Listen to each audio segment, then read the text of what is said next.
Everyone in therapy, or affected by therapeutic reflection, even as deluded by the tears of TV talk, is in search of an adequate biography.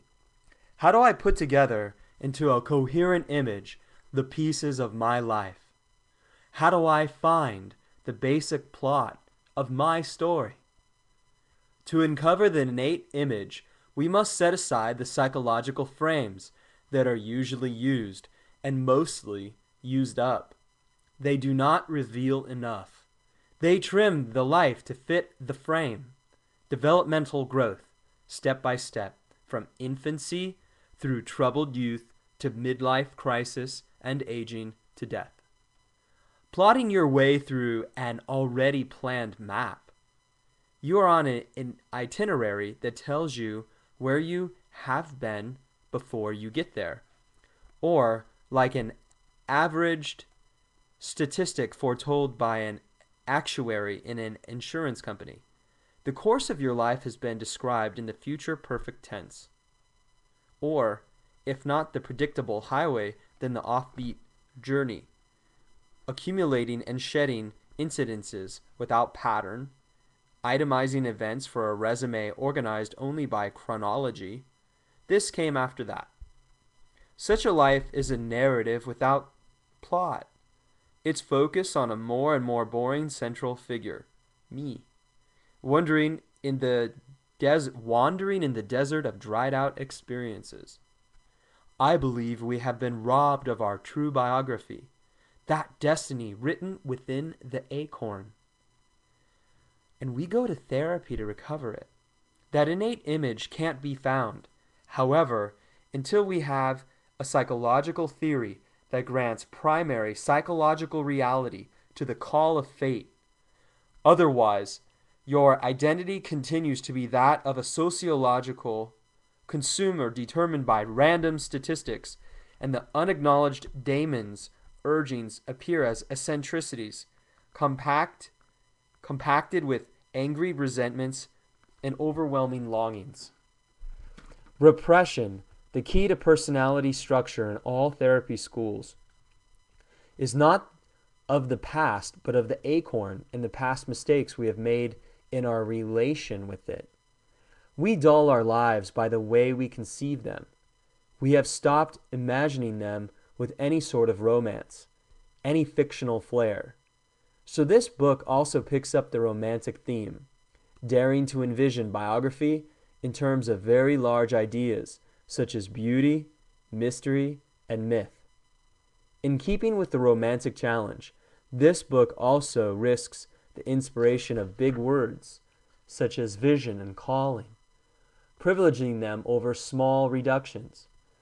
We do not want to belittle what we do not understand, even when in a later chapter we do look carefully at the genetic explanations.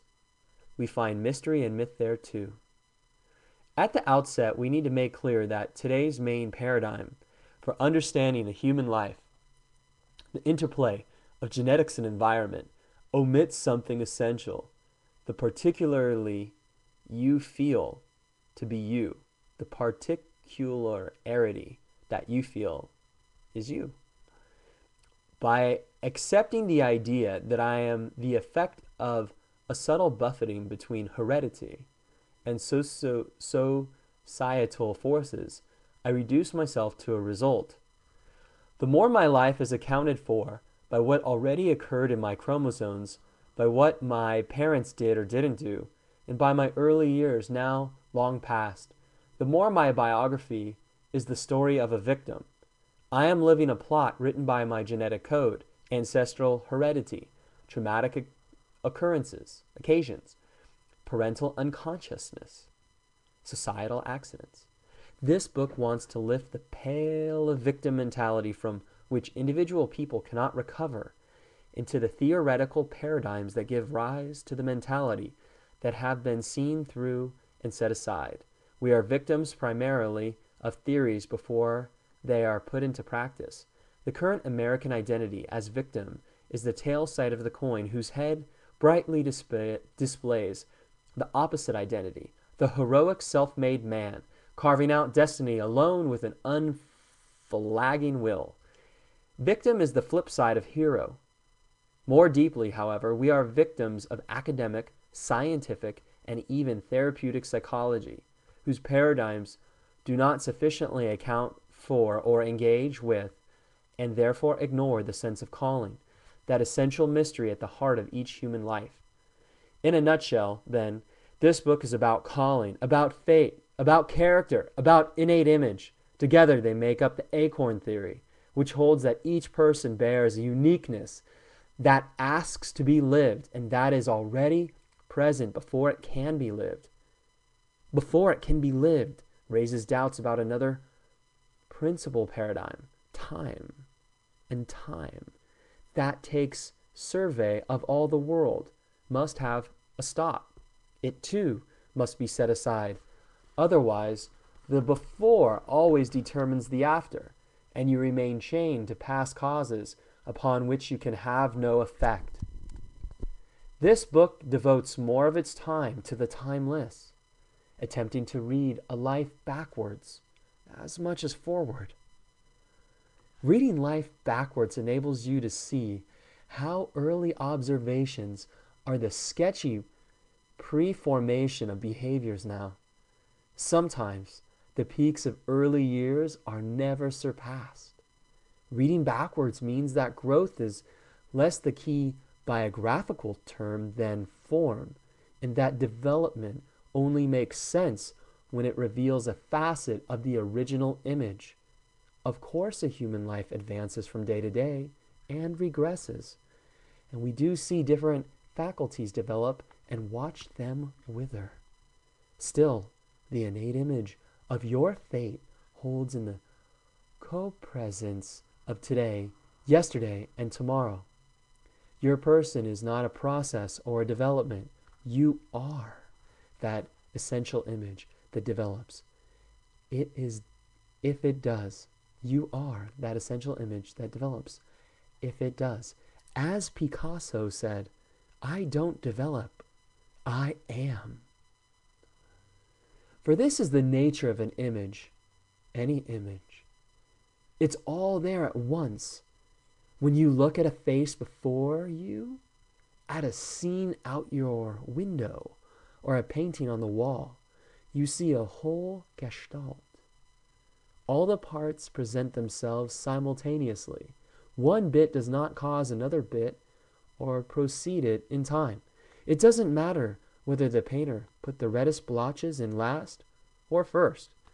The gray streaks as afterthoughts or as originating structure, or whether they are leftover lines from a prior image or that piece of canvas.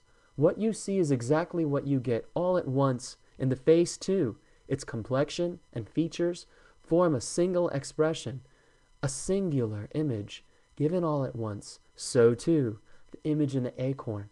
You are born with it. You are born with the character. It is given, a gift, as the old stories say, from the guardians upon your birth. I'm going to ad-lib something, guys, just for a moment here. Something that made a difference for me.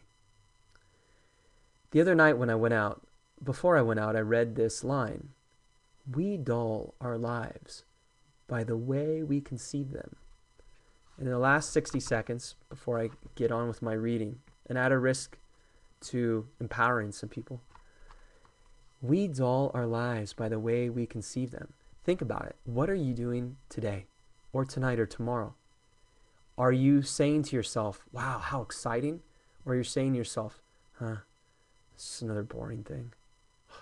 How am I going to do it, Think about that narration. Who wants to listen to a story of, oh, that's boring? You want to listen to a story that's exciting. And since you're living your own life, let that be an exciting story. So when I read that line, we dull our lives by the way we conceive them, I reconceived myself as an exciting, loving, fun, outgoing person. I went out that night and I had an amazing time that there's no way I would have had if I hadn't reconceived the story of that which I was telling myself that night. So consider telling yourself a better story about who you are right now.